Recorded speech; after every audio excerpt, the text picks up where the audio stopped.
संगे मत्स्या मरणत्या वियोगे जया चित्ती जैसा भाव तया जवळी तैसा देव सकळा पढिये भानू परित्या कमळासी जीवनू जया चित्ती जैसा भाव तया जवळी तैसा देव तुका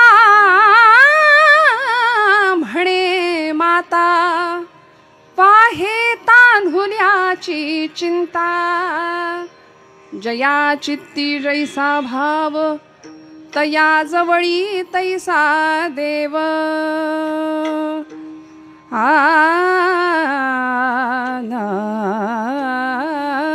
रंगा येईवो ये रंगा येईवो ये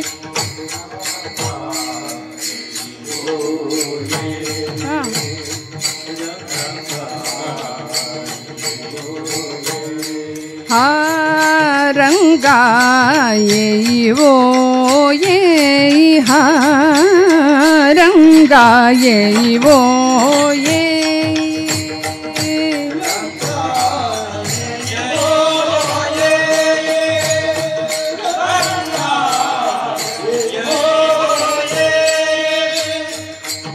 विठाई किठाई माझे कृष्णाई कानाई विठाई किठाई माझे विठाई किठाई माझे कृष्णाई कान्हाई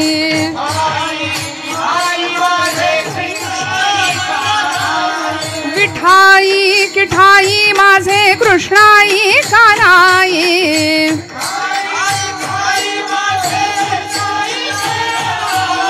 विठाई किठाई माझे कृष्णाई कानाई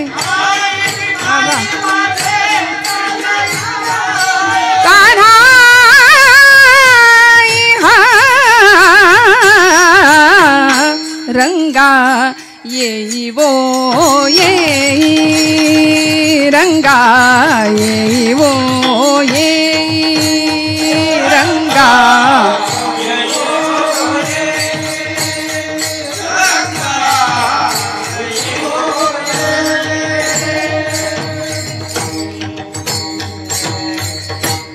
पांडुरंगा करू प्रथम नमन दुसरे चरण संतांचिया त्यांच्या कृपादाने कथेचा विस्तारू बाबाजी सद्गुरु दास तुका ओम नमो ज्ञानेश्वरा करुणाकरा दयाळा तुमचा अनुग्रह लाधलो पावन झालो चराचरी मस्तक हे पायावरी या वारकरी संतांच्या ब्रह्मानंदं परमसुखदं केवलं ज्ञानमूर्तिं द्वंद्वातीतं गगनसदृशं तत्त्वमस्यादिलक्ष्यम् एकं नित्यं विमलमचलं सर्वधी साक्षिभूतं भावातीतं त्रिगुणरहितं सद्गुरुं तं नमामि समचरण सरोजं सान्द्रनीलाम्बुदाभं जघननिहितपाणिं मण्डनं मण्डनानां तरुणतुलसीमाला कन्धरं कंजनेत्रं सदयधवलहासं विठ्ठलं चिंतयामि भेटी लागी पंढरीनाथा जीवा लागली तळमळ व्यथा जीवा लागली तळमळ व्यथा जीवा लागली तळमळ व्यथा तानपुरा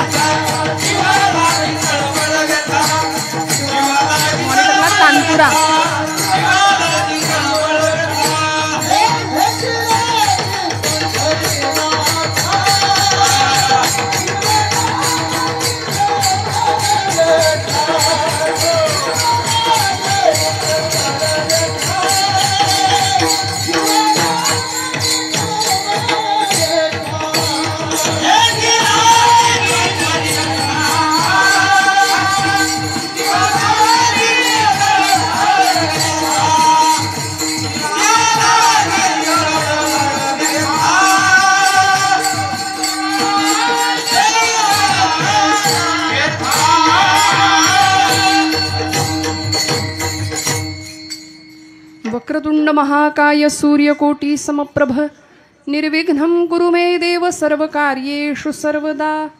जय जय वो शुद्धे उदारे प्रसिद्धे अनवरत आनंदे वर्षतीये। तुम्ही श्रोते जगदीश मूर्ती तेथे माझी व्युत्पत्ती किती बुद्धिहीन अल्पमती सलगी करीतसे विठ्ठल विठ्ठल विठ्ठल।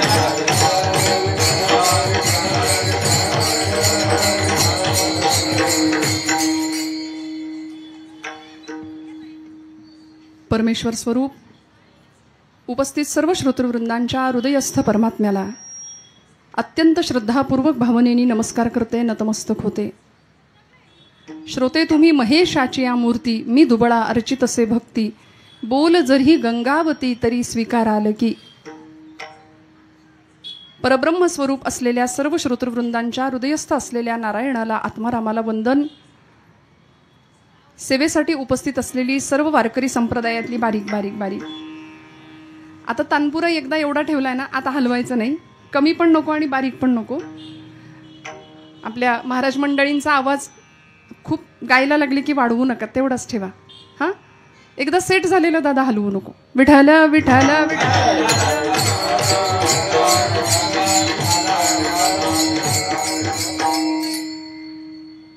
श्री चिंतामणी मित्रमंडळाच्या 15व्या वर्षीच्या या अखंड हरिनाम सोहळ्यामध्ये तानपुरा बारीक कर थोडा। आपण सगळे इथे उपस्थित आहात, अत्यंत आनंदाचा उत्सव चालू आहे। तुम्ही आम्ही खेळीमेळी गदारोळी आनंदे भगवंताच्या जवळ जाण्याचा अत्यंत सोपा सुलभ कलियुगातला मार्ग साधन कलौत हरी कीर्तनात या कीर्तन भक्तीच्या माध्यमातून जीवनाचं परिशुद्ध कल्याण व्हावं या अत्यंत उदात्त हेतूने आपण सगळे इथे उपस्थित आहात। अत्यंत सुंदर अशा वातावरणामध्ये गेले 4 दिवस आणि आजचा 5म दिवस आज कीर्तनाच्या सेवेसाठी आपण सगळे इथे उपस्थित आहात। माझ्या परमभाग्याने आपल्या सगळ्यांच्या दर्शनाचा योग माझ्या वाट्याला आलाय। वारकरी संप्रदायातली निष्ठावंत वारकरी मंडळी, माझ्यापेक्षा वय अनुभव आणि ज्ञान या सर्वच बाबतीमध्ये मोठी असलेली मंडळी माझ्या आजूबाजूला आज उपस्थित आहेत।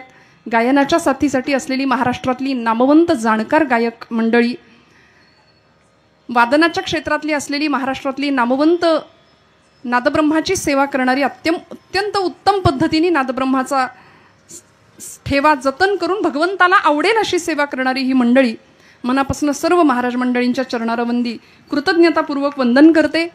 ज्यांच्या माध्यमातून मी इथं आले असं चिंतामणी मित्रमंडळ, त्या मंडळाचे अध्यक्ष हरिभक्तीपरायण आमचे दादा निलेश महाराज आहेर।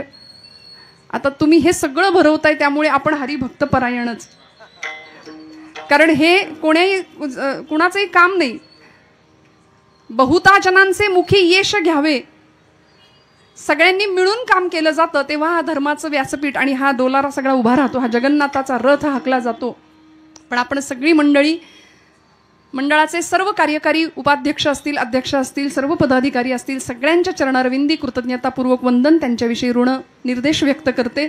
ज्यांच्या माध्यमातून मी इथं आले असे आमचे संतोष भाऊ जाधव वाल्हेकर, त्यांना मनापासून नमस्कार करते। या कार्यक्रमासाठी उपस्थित असलेली पंचक्रोशीतली सर्वच मान्यवर मंडळी, मी कुणाच्याही नावाचा उल्लेख शक्यतो घेत नाही, कारण एवढी मोठी नावं आहेत, एवढी मोठी माणसं माझ्या आजूबाजूला उपस्थित आहेत, सगळ्यांच्या नावाचा उल्लेख करणं क्रमप्राप्त नाही। हातात असलेल्या उर्वरित हातात असलेल्या वेळेमध्ये चिंतनाला योग्य न्याय दिला जावा आणि तुकोबरायांच्या गोड अशा अभंगाची अर्थपूजा बांधावी याकरता सर्वच ज्येष्ठ श्रेष्ठ ज्ञान अनुभव आणि वय या बाबतीमध्ये सर्व असलेल्या मंडळींना मनापासून नमस्कार करते।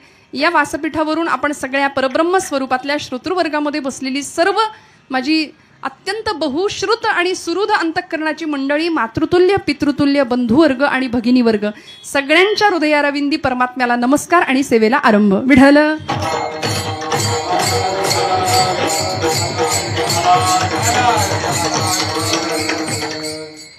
संतश्रेष्ठ जगद्गुरु तुकोबरायांचा गोड असा गाथा प्रकरणातला गाथेतला अभंग, भक्ती ज्ञान आणि वैराग्याचं युती पर्व म्हणजे तुकोबरायांची गाथा आहे। कलियुगातलं भरकटलेल्या समाजासाठी भरकटलेल्या तरुण पिढीचं संस्कार केंद्र म्हणजे तुकोबरायांची गाथा आणि माऊलींची ज्ञानेश्वरी आहे। संभ्रांत झालेल्या समाजाला योग्य पथप्रदर्शन करणारं एकमेव साधन म्हणजे कीर्तनाचं साधन आहे, भक्तीचं साधन आहे, अध्यात्माचं साधन आहे। प्रत्येक युगामध्ये सांगितलेल्या भक्तीच्या प्रकारांमध्ये कलौतधारी कीर्तनात हे कीर्तनाचं उत्तम असं सोपं साधन संतांनी तुमच्या माझ्या हातात आणून दिलं. आणि या कीर्तन सोहळ्यामध्ये आज 5व्या दिवशीच्या कीर्तनाच्या सेवेसाठी घेतलेला अभंग, हा अभंग जगद्गुरु संतश्रेष्ठ वैराग्य राग रसिक भक्तिवर्य, भक्तीचे आचार्य असलेले, वैराग्याचे मूर्तिमंत पुतळे असलेले आणि सकल भागवत धर्म मंदिराच्या कलशस्थानी विराजमान असणारे संतश्रेष्ठ जगद्गुरु तुकोबाराय यांचा 4 चरणांचा अत्यंत सोपा, सुटसुटीत आणि सगळ्यांना कळेल असा सुंदर अभंग आज निरूपणाकरता घेतलाय. भक्तीच्या प्रांतामध्ये येणाऱ्या भक्तांनी, साधकांनी भगवंताचं सानिध्य प्राप्त करावं याकरता जीवनामध्ये अनन्य अशा भावाला किती महत्त्व द्यावं हे प्रतिपादन करताना वेगवेगळ्या दृष्टांताच्या साह्याने तुकोबाराय आपला सिद्धांत स्पष्ट करतात. विठ्ठल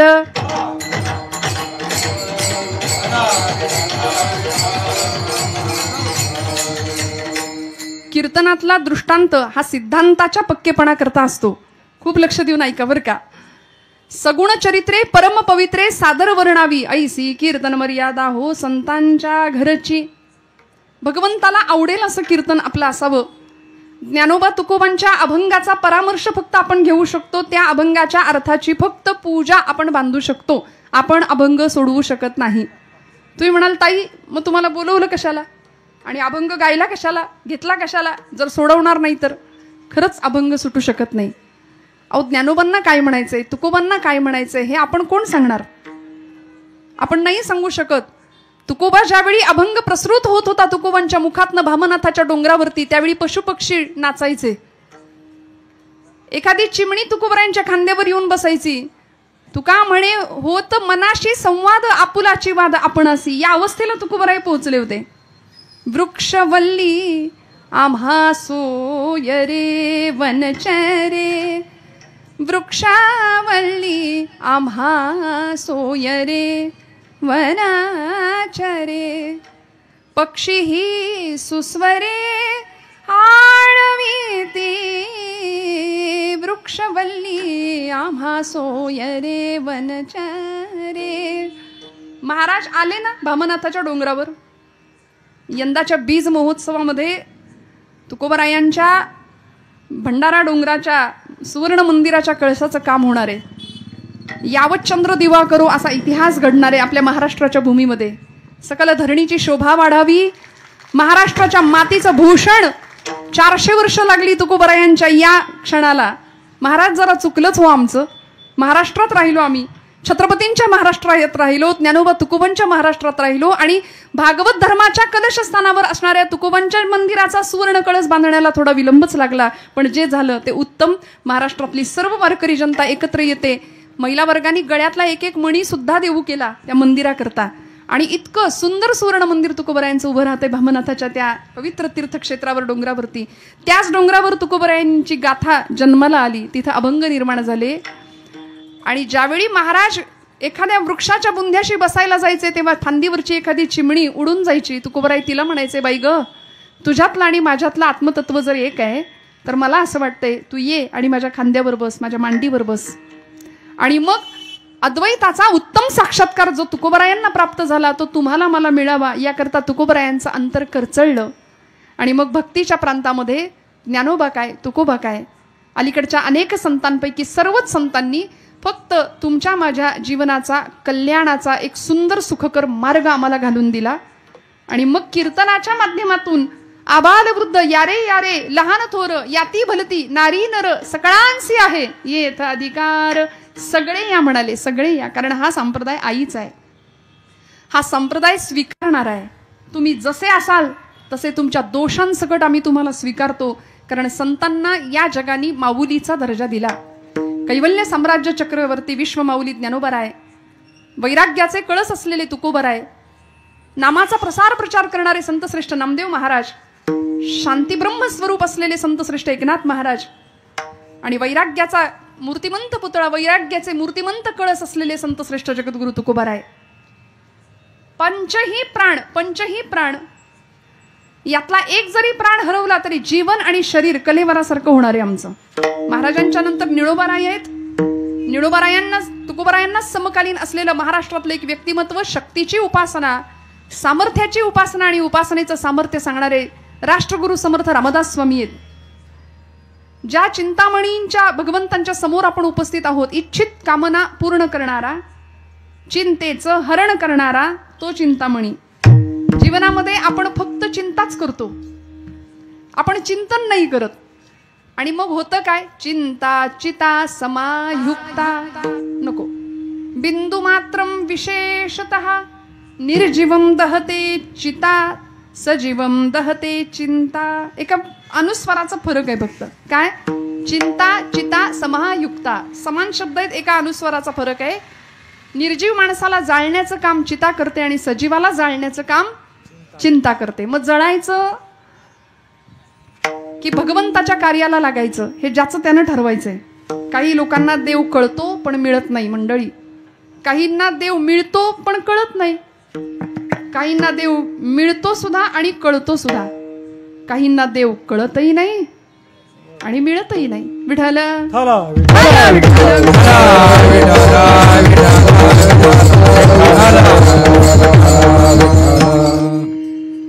इतकं गोड पांडुरंगाचं कीर्तन माझ्या तुकोबरायांनी करावं, नामदेव महाराजांनी करावं की भगवंत कीर्तनामध्ये नाचावा, गोड कीर्तन करावं. तासन तास 5-5 तास तुकोबराय कीर्तन करत होते. बरं काय होतं? फुटकीच वीणा त्याला 3 तारा घाली येर झारा पंढरीशी.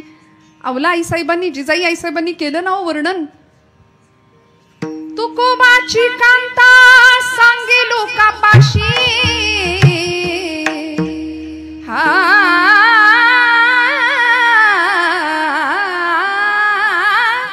तुकोबाची कांता सांगे लोकापाशी,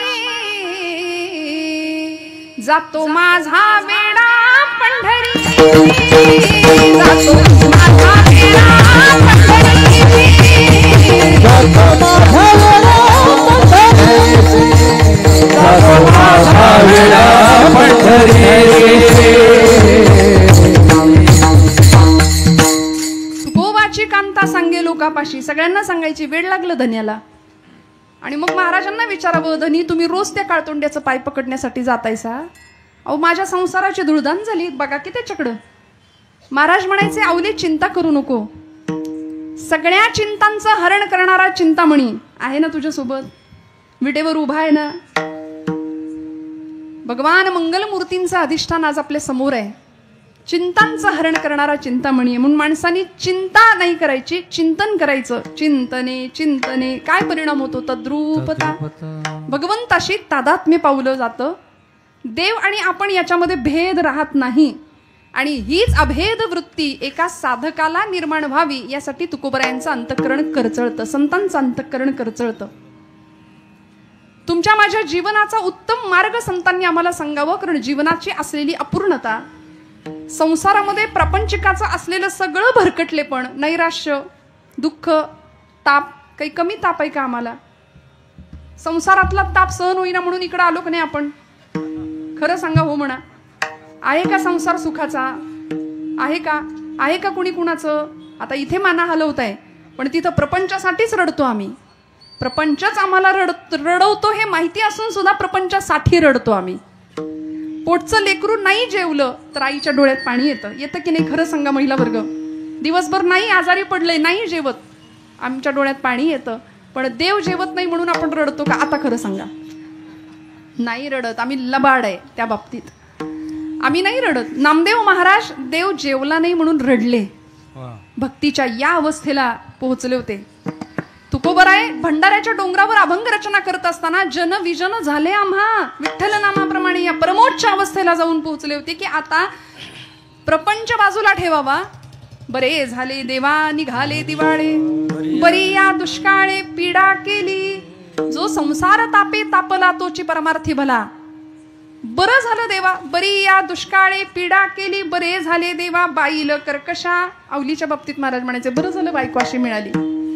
बरं, अवलाईंचा स्वभाव असा होता की त्यांनी जाहीर केलं, माझा वेडा पंढरीला जातो. म्हणजे खरं तर या वर्गाचा सगळ्यांचा हाच अनुभव आहे की नाही? व्यवहारात आपण किती मोठे असा, तुम्हाला काही कळत नाही गप्प बसा म्हणायला लागतं की नाही, ऐकायला लागतं की नाही, खरं सांगा. फक्त तुकोबरायांनी ते जाहीर केलं, आम्ही जाहीर करत नाही एवढंच काही. ते महाराज जाहीर करतात गाथेत. आणि आता आमच्याबद्दल काही बोलायचंच नाही, आम्ही सगळ्या लाडक्या बहिणी आहे. आमचा आवाज सगळीकडे, घरातही आमचा आहे, बाहेरही आमचाच आहे. होय की नाही महिला वर्ग? आजचा दिवस आपलाय. खणखणीत टाळ्या वाजवा एकदा जोरदार आपल्या, आणि एकदा जय जयकार करा. जगदंबा माता की विठ्ठल विठ्ठल.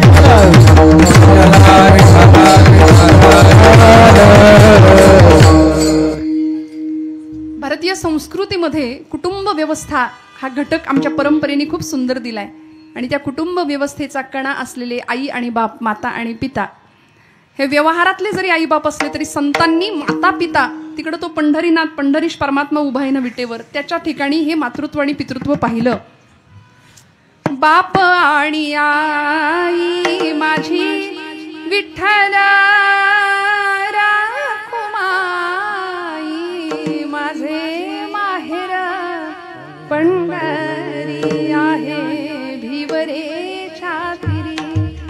ते माहेर समजलं आणि म्हणाले आता त्या माहेराचा वियोग आम्हाला सहन होता कामा नाहीये. म्हणून प्रपंचातलं माहेर ते वेगळं, पण निज माहेर आलो निजाच्या माहेरा ते माहेर वेगळं.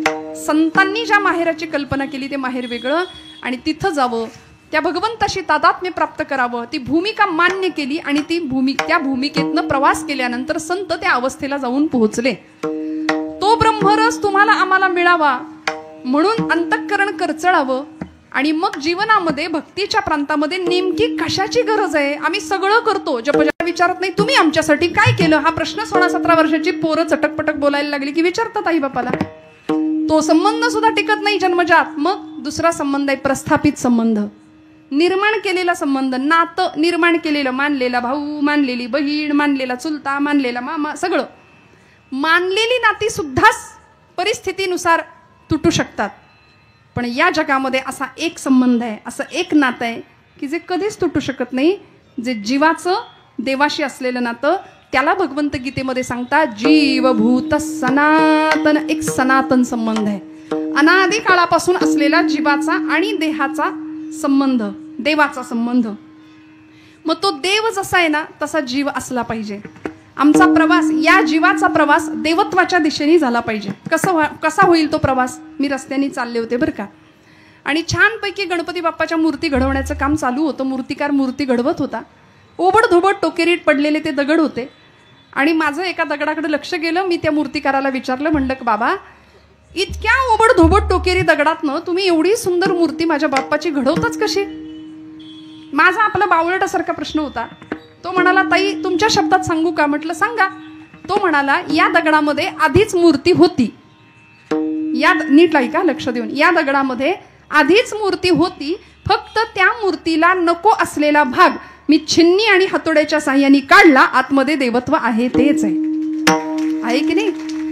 छिन्नी हातोड्याचा घाव करी दगडाचा देव, खाई दैवाचे तडाखे त्याचं माणूस हे नाव.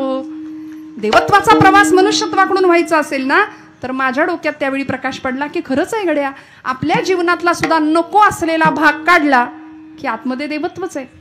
नको असलेला कितीतरी भाग ओझं घेऊन आम्ही वावरतो. भगवंतांनी देह दिला, त्या देहामध्ये मन आणि बुद्धी सारखी साधनं दिली की जी बुद्धी आम्हाला कुठं घेऊन जाते. बुद्धीचे वैभव अन्य नाही तुझे, बुद्धीचे वैभव अन्य नाही, हा बुद्धीचे वैभव अन्य नाही तुझे, बुद्धीचे वैभव अन्य नाही तुझे. कामेश्वरादे सकळ सिद्धी, कामेश्वरादे सकळ सिद्धी, कामेश्वरादे सकळ सिद्धी. ती बुद्धी आम्हाला त्या केशी राजापर्यंत घेऊन जाते बघा. पण ही बुद्धी आम्ही नको त्या ठिकाणी खर्च करतो. मागे कुणाकडून तरी ऐकलं, हा जो मेंदू आहे याच्यामध्ये आपली बुद्धी आहे, काम देते. काहींची काम देतच नाही. काहींना असं वाटतं इथं येऊन बसावं, काहींची बुद्धी त्याला सहाय्यभूत होत नाही, ती येतच नाहीत पावलं इकडे. ती यावेळी नको तिकडे जातील अजून, नाही का? पण हे खरंच डस्टबिन आहे का हो आमचं? हे नाही ना. किती घाण भरली आम्ही याच्यामध्ये, विकल्पांची, विकारांची, याची अडवीन त्याची जिरवीन. तुला बघून घेईन. 25 वर्षापूर्वी अमक्या अमक्या लग्नात अमक्या अमकीनं मला 250 रुपयाची हलकी साडी दिली काय. बघते माझ्या पोराच्या 25 वर्षाचं दुखणं जपून ठेवतो आम्ही इथं. काय करायचं या सगळ्याचं. त्यामुळे ही सगळी घाण बाजूला व्हावी, हृदय स्वच्छ व्हावं आणि या मंडपात आल्यानंतर देह इतका शुद्ध स्वच्छ व्हावा. पाय चौरंग झाले पाहिजेत, हात बिल्वपत्र झालं पाहिजे, डोळे समया झाल्या पाहिजेत आणि हृदय गाभारा बनला पाहिजे. भगवंत येतो हृदयात, भगवंत येतो.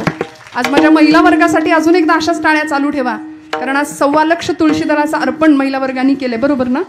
भगवान गोपाल कृष्णांच्या चरणारविंदी इतका गोड दिवस, इतकी गोड सेवा आपण सगळ्यांनी केली आहे. इथं आल्यानंतर हेच घडतं, हेच घडतं. होका दुराचारी विषयी आसक्त संत कृपे त्वरित उद्धरतो. तुमचा माझा उद्धार होण्याचा मार्ग एकमेव संत आम्हाला सांगतात. पण तो मार्ग नेमका कसा, कुठल्या मार्गाने झाला पाहिजे, कशावरती विश्वास ठेवला पाहिजे आणि नेमका वियोग भगवंताचा कसा असला पाहिजे हे आम्हाला प्रतिपादित करत असताना हा सिद्धांत पटवून देताना तुकोबराय अभंगाच्या प्रथम चरणात दृष्टांत देतात. गोड जीव जीती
जागे आहेत ना.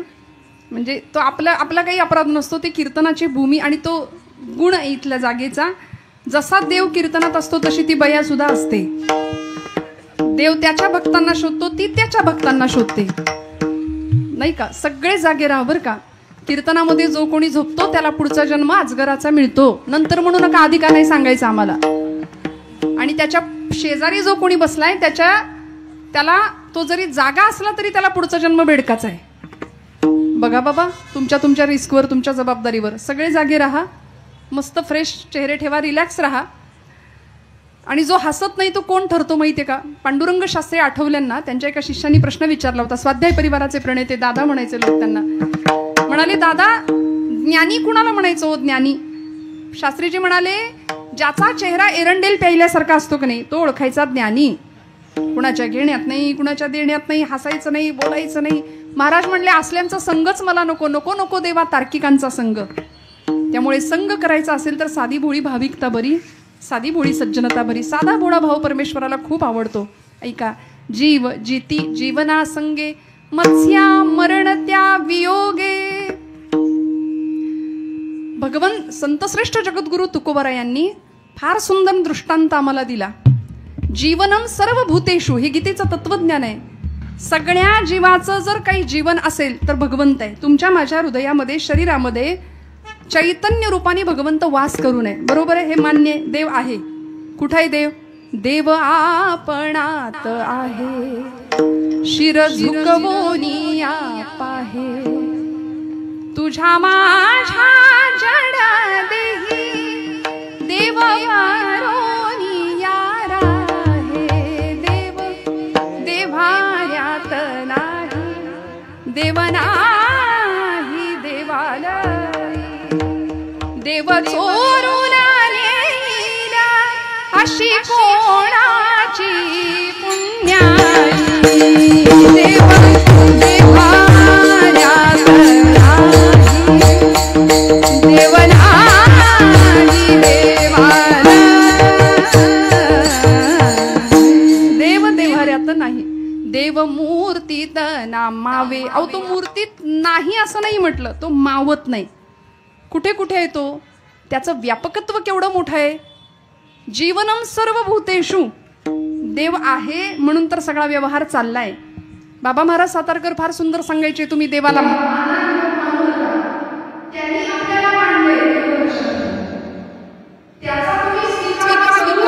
किंवा नका करू, त्याचं तुम्ही स्मरू किंवा नका करू, करा किंवा नका करू, याचं तरी स्मरण ठेवा. अजून सांगू का, आपल्याला काही कळत नाही हे सुद्धा कळावं लागतं. आपल्याला काहीच कळत नाही हे कळावं लागतं. आणि हे ज्याला कळलं त्याला सगळं कळलं. कळलं का? शब्दच्छल करण्याचा माझा हेतू नाही, आपल्या सगळ्यांचा गोंधळ उडवण्याचा तर अजिबातच नाही. पण गमतीचा भाग सोडून द्या. मला सांगायचं इतकंच की बाबा महाराज म्हणायचे, तुम्ही देवाला माना किंवा मानू नका, त्यांनी आपल्याला मानलं एवढं लक्षात ठेवूया. आणि ज्या दिवशी तो आपल्याला मानणार नाही त्या दिवशी आपल्या घरासमोर गर्दी जमेल. बोलवा मुलीला, बोलवा मुलगा तिकडे फॉरेनला आहे, तो येईपर्यंत थांबा लवकर, नाही का? गर्दी जमते. पण तोच सगळ्या जीवाचं जीवन आहे. जीव जिती जीवना संगे. जीवाला जगण्याकरता काय लागतं म्हणाले? जीवन. ते जीवन भगवंत तर आहेच. वस्तुतः व्यवहारामध्ये आपण पाहिलं तर जीवन या शब्दाचा अर्थ आहे पाणी. पाण्याशिवाय जीवन नाही, माणूस जगू शकत नाही. जीवाला जगण्याकरता पाण्याची आवश्यकता आहे. पण पाण्याशिवाय आम्ही एखादा दिवस राहू शकतो का? अहो राहू शकतो की.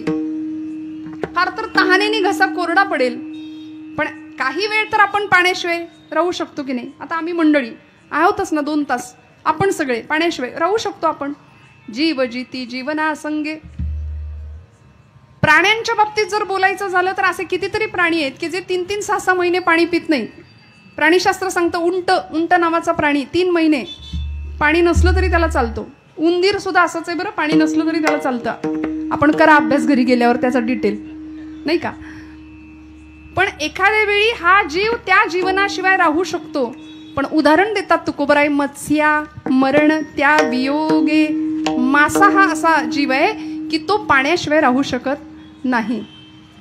तुकोबरायांनी प्रमाण दिली, जीवना वेगळी मासोळी तैसा तुका तळमळी. मग तो मासा त्या पाण्याचा जसा वियोग सहन त्याला होत नाही, तो त्या क्षणी गतप्राण होतो, तडफडतो. तशी आमची तडफड देवासाठी असली पाहिजे, हा सिद्धांत आहे. विठ्ठल विठ्ठल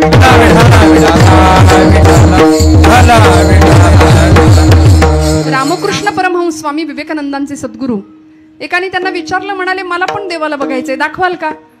म्हणाले चल तुला नेतो. कलकत्त्याला गंगेचा प्रवाह आहे, गंगेच्या काठी त्याला नेलं. गंगेमध्ये त्याला नेलं आतमध्ये त्या शिष्याला. त्याची अशी मान धरली आणि पाण्यात बुडवून ठेवलं त्याला. बराच वेळ ती मान नाकातोंडात पाणी गेलं आणि तो विवळला, कळवळला. गुरुजी ठाकूर मला मारता की काय? म्हणाले माझ्या नाकातोंडात पाणी जाते, गुदमरलोय मी. बराच वेळाने हात काढला आणि म्हणाले प्राणासाठी जितका तळमळलास, श्वासासाठी जितका गुदमरलास ना, तेवढा देवासाठी जेव्हा तळमळशील तेव्हा देव भेटेल. देव असाच नाही भेटणार. तुम्ही हाक मारली की देव येईल, एवढा देव सोपा नाही. किती तळमळ असावी लागेल. माझ्या ज्ञानोबा माऊलींनी विरह व्यक्त केला. पडिले दूर देशी मज आठवे मानसी, मज आठवे मानसी. नको रे देवा, तुझा वियोग नको मला. नको नको हा वियोग, कष्ट होता ती जीवासी. रडतो का कधी देवासाठी? देवाच्या आठवणीने कधी रडतो का? आणि खरं सांगू, प्रपंचातली वेदना आम्हाला देवाकडे घेऊन जाते. माझं वाक्य परत ऐका. वेदना देवाची आठवण करून देते. ब्रह्मचैतन्य गोंदवलेकर महाराजांचं वाक्य आहे. महाराज म्हणायचे, प्रपंचातली प्रतिकूलता ही परमार्थाची अनुकूलता ठरत असते. विठ्ठल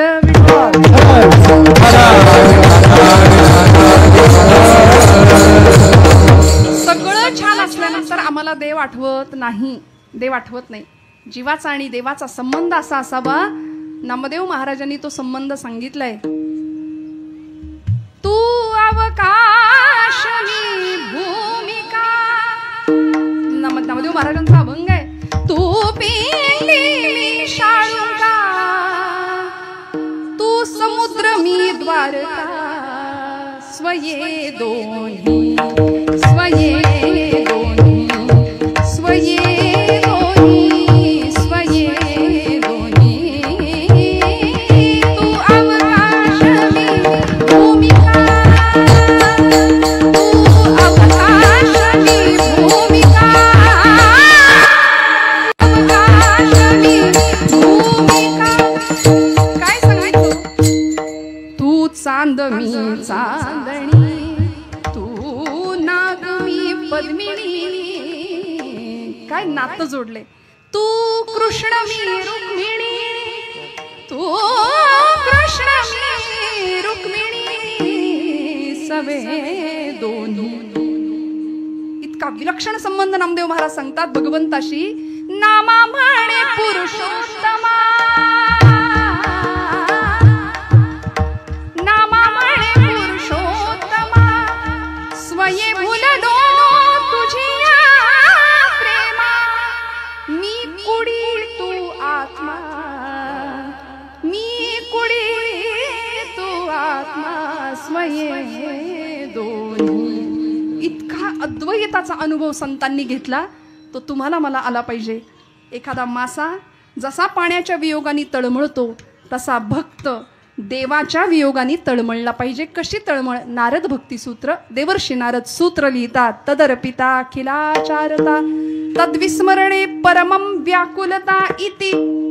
थोडा जरी विरह भगवंताचा झाला ना तरी गोपींसारखं तळमळ. काय होती गोपींची तळमळ? ज्यावेळी उद्धवानी भगवंतांना रडताना पाहिलं, देवा रडतोस काय त्यांच्या आठवणीने? अरे सगळं आहे इथं द्वारकेमध्ये तरी तू रडतोस. भगवंत म्हणतात आता हीच वेळ आहे, याला भक्ती कशी श्रेष्ठ आहे आणि भाव कसा श्रेष्ठ आहे हे समजून देण्याची. पाठवलं ना तिकडे गवळणींकडे. आणि काय घडलं? गवळणींच्याकडे उद्धव आल्यानंतर उद्धवच 6 महिने तिथं राहिले. आले होते ज्ञान द्यायला, पण भक्तीचा प्रसाद घेऊन गेले ना. गोपींची भक्ती पाहिली, विरह पाहिला, भाव पाहिला आणि मग कळलं जीव जिती जीवना संगे मत्स्या वियोग, मत्स्या मरण त्या वियोगे. तसं आमचं होता कामा नये. भगवंताचा सतत सहवास, सतत आठवण असली पाहिजे. आम्हाला असते का? खरं सांगायचं नाही. संकट आलं की आम्हाला देव आठवतो, आम्हाला एरवी देव आठवत नाही. ठीक आहे ना, म्हणाले पडता जड भारी दासी आठवावा हरी. संकटात तरी त्याचं स्मरण आर्ततेने व्हावं ही अनेकांची अपेक्षा आहे. आम्ही धूर्त आहोत त्या बाबतीमध्ये की आम्ही संकट आलं की देव आठवतो, आम्हाला एरवी देव आठवत नाही. पण असा भगवंत तुमच्या माझ्या जवळ यावा अशी सांगड बांधावी भक्तीची की बस आमची ही भवसागराची नाव आहे ना ती अशी तरुण जाईल सहज सुलभ पद्धतीने. संतांनी ते मार्ग वेळोवेळी आम्हाला सांगितलेत. जनाबाईंनी काय करावं? प्रपंच सुंदर, प्रपंचातली सगळी कामं, हातात काम मुखात नाम अखंडपणे चालू आहे. दळिता कांडिता तुझं गायीन अनंता. सकाळी उठल्याबरोबर नामदेव महाराजांच्या घरातल्या 14 माणसांचे दळण जनाबाईंनी दळावं जात्यावर. सुंदर आवाजामध्ये ओवी गावी. आता पुण्यामध्ये ओवी सगळ्यांना बऱ्यापैकी माहिती पण जातं नसतं. म्हणून परवा कॉलेजच्या एका माझ्या मैत्रिणीने मला विचारलं, बाई ग जातो मी बघितलंच नाही. म्हटलं खरंच नाही बघितलं. ते जात्यावर कसं बसायचं असतं? म्हटलं जात्यावर नसतं बसायचं, जात्याच्या शेजारी बसायचं, खुंट्याला हात लावायचा, खणखणीत आवाजामध्ये मस्त ओवी गायची. म्हणली मला ओवी येत नाही आणि जरी आली तरी जात नाही. म्हणलं मिक्सरवर म्हण. मिक्सरवर म्हणता येते ना. ज्याला पूर्वजांचं शहाणपण शिकायचंच आहे तो कसाही शिकेल, कसाही शिकेल. त्यामुळे भाव अंतःकरणात असावा आणि ज्याचा जसा भाव आहे ना तसा त्याचा देव आहे. अभंगाचं दुसरं जयाची ती जैसा भाव, जयाची ती जैसा भाव,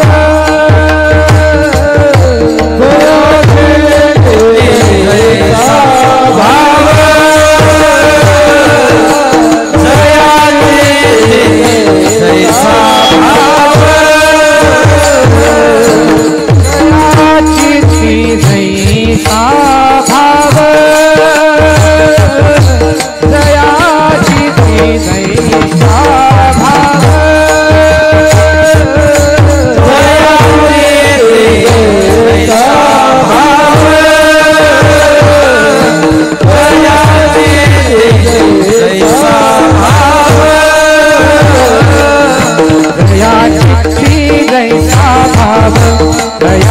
जबडी तैसा देव दया चित्ती तैसा भाव दया जबडी तैसा देव दया जबडी तैसा देव दया चित्ती तैसा भाव दया चित्ती तैसा भाव दया चित्ती तैसा भाव दया जबडी तैसा देव दया चित्ती तैसा भाव दया जबडी तैसा देव दया जबडी तैसा देव दया चित्ती तैसा भाव दया चित्ती तैसा भाव दया चित्ती तैसा भाव दया जबडी तैसा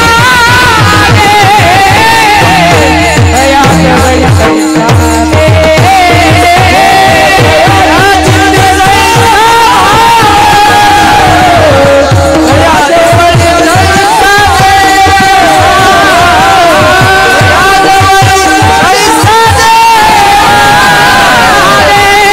जबडी तैसा देव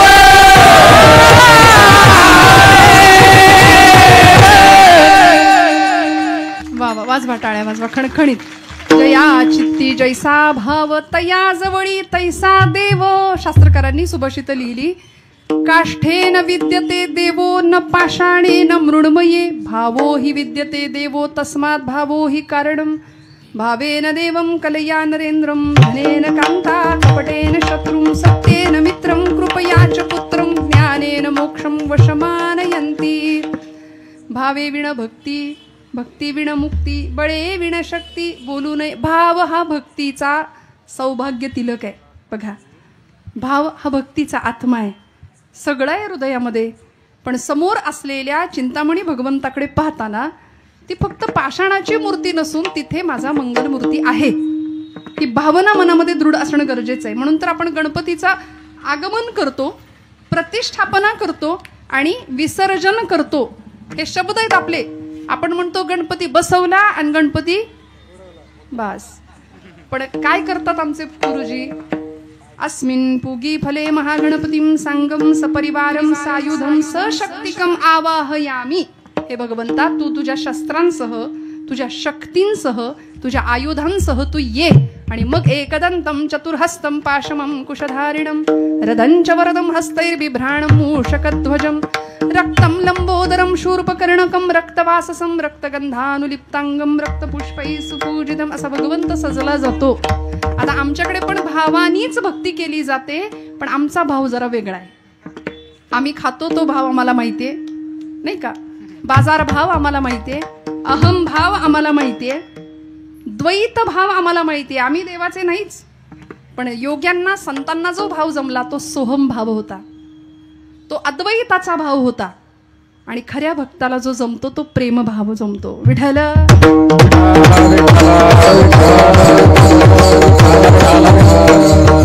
आमचा भाव जर खरंच दृढ असताना तर गणपती मंडळामध्ये, मला माफ करा, तरुण मंडळी गणपती बसवतात, छान प्रतिष्ठापना होते, देखावा सुंदर असतो.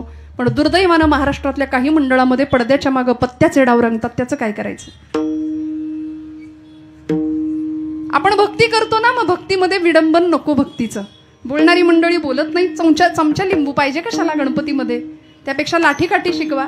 चमचा लिंबूनी असा आमच्या पोरांना काय पराक्रम जमणार आहे? रक्त बघितलं की चक्कर येते पोरांना. आमच्या सगळ्या देवतांनी हातामध्ये शस्त्र धरली आहेत. आता गणेश जयंतीचा उत्सव आहे. 1 तारखेला माघी गणेश जयंती आहे. या वर्षीचा भगवंताचा, म्हणजे दरवर्षी जी आपली माघी गणेश जयंतीचा पर्वकाळ येतो त्या दिवशी भगवंत महोत्कट विनायक या नावाने अवतार घेतात. देवांतक आणि नरांतक नावाचे 2 राक्षस, त्या राक्षसांचा नाश करण्याकरता भगवंतांनी हा अवतार घेतलेला आहे. मग काय केलं? हातामध्ये शस्त्र आहे, पाश आणि अंकुश. शस्त्रधारी आहे देव आमचा. म्हणून आता भाव पाहिजे, रामाचा प्रभाव पाहिजे आमच्यावरती, रामांच्या विषयी भाव पाहिजे, कृष्ण चारित्र्याचा प्रभाव आमच्यावर पाहिजे. कामनेचा विकारांचा अभाव पाहिजे, भगवंताच्या विषयी प्रेमभाव पाहिजे. हे सगळं जेव्हा असेल ना तेव्हा आमची भक्ती फलद्रूप होईल. नामदेव महाराजांचा भाव होता, माझा पांडुरंग नुसता नाही, त्यामध्ये पांडुरंग चैतन्य रूपाने वास करतो त्या पाषाणामध्ये. म्हणून तर आईने दिलेलं नैवेद्याचं ताट घेऊन दुडू धावत राऊळात येतात. पांडुरंगा जेव की रे बाबा, जेव की रे बाबा. जेवतच नाही देव. बराच वेळ झाला, किती तरी गयावया कराव्या, पांडुरंगा जेव की रे. रोज माझे वडील येतात, रोज तुला नैवेद्य अर्पण करतात. आज मी एवढूसा पोर आलोय म्हणून काही नखरे करतो काय रे? जेव की रे देवा, देवा जेव की रे. किती तळमळीने प्रार्थना करावी भगवंतींची. 5 वर्षाचं लेकरू होतं, 5 वर्षाचं. पण देवा आता जर जेवला नाहीस ना तर चुलीतलं लाकूड आणि जळक. आई आपल्याला करते ते सगळं चाललं होतं नामदेव महाराजांचं. देवा जेव की रे बाबा, बऱ्या बोलानी जेव बरं. मला भूक लागली रे, सकाळी लवकर उठलोय पहाटे, आणि तू जेवला नाही तर माझ्या पोटात कावळे ओरडतायत. देवा मी बघ तरी केवढूसा मुलगा आहे. देव जेवायला तयार नाही, देव जेवायला तयार नाही. एवढ्याशा अर्जवानी पाषाणातलं चैतन्य हलणार नव्हतं. 5 वर्षाच्या लेकरांनी अलौकिक सिद्धी मिळवली 5व्या वर्षी. आणि नामदेव महाराज सांगतात, पांडुरंगा परमात्म्या, आता जर जेवला नाहीस ना तर इथं या पायरीवर डोकं आपटून जीव देतो म्हणाले. आणि पायरीवर डोकं आपटणार एवढ्यात डोक्याला लागलं नाही, डोक्याखाली मऊसर हात लागला आणि गाभाऱ्यातनं आवाज आला, नाम्या दगडाचा देव कधी जेवतो का रे? नामदेव महाराज म्हणाले, देवा मी काही वेडा नाही, दगडाचा देव कधी बोलतो का रे? बोललास कर आता. चाटून पुसून स्वच्छ करायला लावलं देवाला, माझ्या ताट लावलं.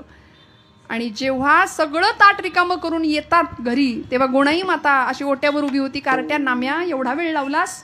सगळं संपवलं तिथं राऊळामध्ये बसून. भूक लागली करतोस, एवढा धीर नाही धरवला? नामदेव महाराज सांगतात, आई मी नाही संपवलं. मग कोणी संपवलं? अगं ज्याच्यासाठी दिलं होतंस त्यांनी संपवलं. नैवेद्य हातीचा मूर्ती जेवे, नैवेद्य हातीचा मूर्ती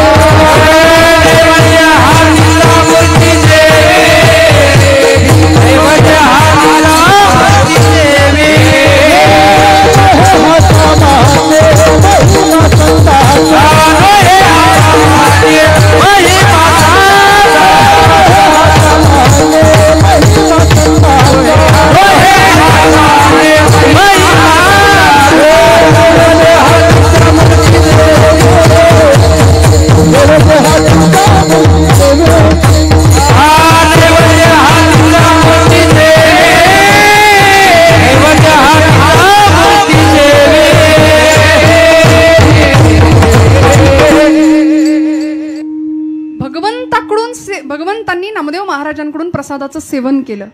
कधी आपल्यापैकी असं कोणी आहे की आपल्याकडून देव जेवलाय, जेवेल भविष्यात, असं काही नाही हो. आपण नाही रडत, आपण इतक्या तितिक्षेने देवाची वाटही पाहत नाही पाहत. संतांची अवस्था अशा स्थितीला जातात ना, मग अद्वैत भावाचा साक्षात्कार मिळतो की मी आणि देव वेगळे नाहीतच. जाऊ दे दूरी,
एक संत आहेत पावसते, त्यांचा अभंग आहे, मी माझे मावळो सर्व तू तुझे उगवो आता.